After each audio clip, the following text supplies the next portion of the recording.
Rick Atkinson's The British Are Coming, The War for America, Lexington to Princeton, 1775 to 1777, The Revolution Trilogy, Book 1, Kindle Edition, 2019, is a masterful retelling of the opening years of the American Revolution.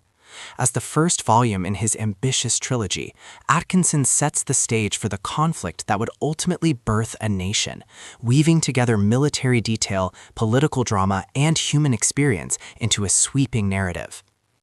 The book begins with the spark of rebellion in Massachusetts, where colonial militias clashed with British regulars at Lexington and Concord in April 1775. From these opening shots, Atkinson traces the war's unfolding across New England, New York, and New Jersey, capturing both the grand strategies of generals and the lived experiences of soldiers and civilians. He portrays the colonies as fragile, divided, and resource-poor, yet driven by a determination to resist the most powerful empire in the world. Atkinson's narrative is rich with detail, showing how George Washington emerged as a leader under immense pressure. Washington's early campaigns were marked by retreat, defeat, and uncertainty, yet his resilience and ability to inspire kept the revolutionary cause alive.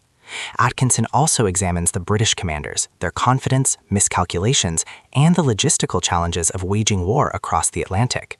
The book highlights the tension between Britain's military superiority and the colonies' stubborn resistance, revealing how the war was as much about endurance as it was about battlefield victories. One of the book's greatest strengths is its ability to humanize history. Atkinson does not simply recount battles, he immerses readers in the mud, smoke, and chaos of war. He describes the suffering of soldiers in harsh winters, the fear of civilians caught between armies, and the political debates that shaped the revolution's course. His prose is vivid and cinematic, making the events feel immediate and alive.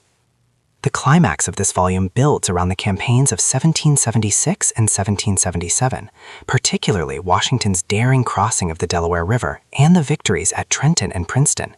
These moments, though small in scale compared to later battles, were crucial in sustaining the revolutionary cause at a time when morale was faltering and defeat seemed inevitable. The resolution affirms that while the war was far from won, the revolution had survived its most perilous beginnings, proving that the colonies could stand against Britain. Thematically, The British Are Coming explores resilience, leadership, and the interplay between ideals and reality. It shows how the revolution was not just a military struggle, but also a test of political will, unity, and endurance. Atkinson emphasizes that the war was messy, uncertain, and filled with setbacks, yet it was precisely through perseverance that the revolutionaries kept their cause alive. For modern readers, the book offers practical insights into leadership under pressure, the importance of morale, and the role of ordinary people in shaping history. It reminds us that revolutions are not neat or inevitable. They are fought in mud, hunger, and doubt, sustained by vision and courage. At its core, The British Are Coming is about the birth of a nation under fire. Atkinson insists that the revolution was not just a military conflict, but also a profound human drama, where ideals of liberty and self-determination were tested against the brutal realities of war. His narrative captures both the grandeur and the grit of America's fight for independence, making this volume an essential contribution to Revolutionary War history.